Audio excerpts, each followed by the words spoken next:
வணக்கம் மக்களே, சற்று முன் கிடைத்த தகவல் ஒன்றை பார்க்க போகிறோம். அதிமுகவில் பலர் ஓபிஎஸ்க்கு விசுவாசம், எடப்பாடி பழனிசாமிக்கு அதிர்ச்சி. திடீர் தகவல். இந்த ஒரு தகவலை பற்றி தான் நாம் பார்க்க போகிறோம். தகவலை பார்ப்பதற்கு முன்னதாக நீங்கள் நம்மளுடைய சேனலுக்கு புதிய பார்வையாளர்களாக இருந்தீர்கள் என்றால் மறக்காமல் நம்மளுடைய சேனலை சப்ஸ்கிரைப் செய்து வைத்துக் கொள்ளுங்கள் மக்களே. தற்சமயம் வரைக்கும் பெரும் விதத்தில் இருக்கக்கூடிய நம்மளுடைய அதிமுகவில் பிரிந்து நீக்கப்பட்டிருக்கும் பன்னீர்செல்வம் அவர்களுக்கு ராமநாதபுர தொகுதியில் ஒரு சில அதிமுகவின் நிர்வாகிகள் ஓபிஎஸ்க்கு சாதகமாக வேலை பார்த்தார்கள் என்று கூறப்பட்டு கொண்டிருக்கும் இந்த ஒரு சூழ்நிலையில் அடுத்தடுத்து என்ன நடக்கப் போகிறது என்ற ஒரு எதிர்பார்ப்பிலும் இருந்து கொண்டிருக்கிறார்கள்.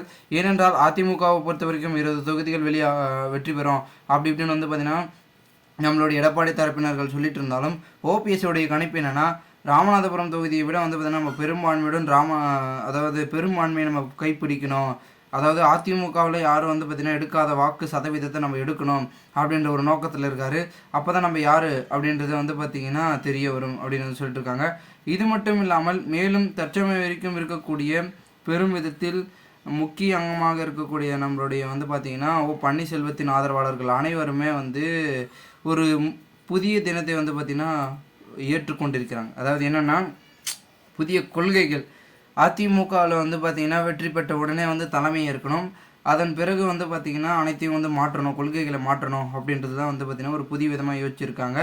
ஆனால் இப்போ ஓபிஎஸ்க்கு ஆதரவு என்பது கூடிக்கொண்டு இருக்கிறது. எதனால் அப்படின்னு கேட்டிங்கன்னா, சசிகலா அவர்கள் ஒன்று சொல்லியிருக்காங்க, இந்த தேர்தலுக்கு பிறகு எல்லாருமே மாறிடுவாங்க, முக்கியமாக ஒருவர் தெரிந்து விடுவார் அப்படின்னு சொன்னதுனால இப்போ என்ன ஆயிடுச்சுன்னா மொத்தமாகவே பார்த்திங்கன்னா மாறிவிட்டது. ஓகேங்களா?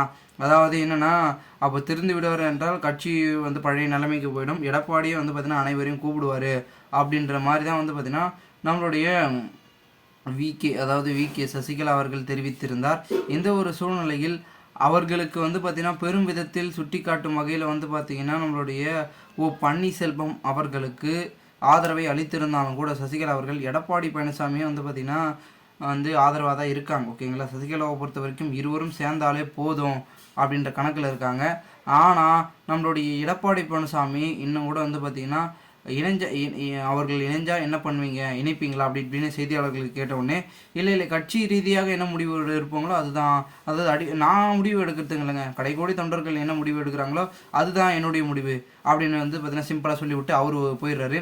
ஆனால் சசிகலா ஒரு பக்கம் சொல்ல, ஓபிஎஸ் ஒரு பக்கம் சொல்ல, டிடிவி தினகரன் ஒரு பக்கம் சொல்ல, இவங்கெல்லாம் சொல்லிட்டு இருக்காங்க. இப்போ என்ன நடக்க போகிறது, ஒருவேளை இவங்க பார்த்தீங்கன்னா பேச்சுவார்த்தையில் ஈடுபட்டு இருக்காங்களா அப்படின்றும் ஒரு பக்கம் அரசியல் வட்டாரங்களில் பேசப்படுகிறது.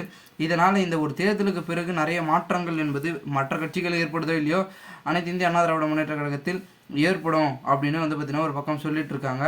பார்க்கலாம் என்ன நடக்கிறது, என்ன மாதிரியான விஷயங்கள் என்பதனை நாம் பொறுத்திருந்து பார்த்தால் தான் அனைத்தும் தெரியும். ஏனென்றால் ஒட்டுமொத்தமாகவே இருக்கக்கூடிய அனைத்து விதமான இடங்களிலுமே பார்த்திங்கன்னா பெரும்பான்மையை அதிமுக அடையும் அப்படின்னு சொல்லிட்டு இருக்காங்க ஒரு பக்கத்தில் நம்மளுடைய அதிமுகவினர்கள். இதில் ஓபிஎஸ் அவர்களும் அதிமுகவில் இருந்து சென்றவர் தான், அவருக்கும் அந்த பெரும்பான்மை கிடைக்குமா அப்படின்றத நம்ம பொறுத்திருந்து பார்க்கலாம். மேலும் இதுபோன்று நீங்கள் அரசியல் சாதனை தினசரி தெரிந்து கொள்ள நம்மளுடைய சேனலை சப்ஸ்கிரைப் செய்து வைத்துக் கொள்ளுங்கள். நன்றி, வணக்கம்.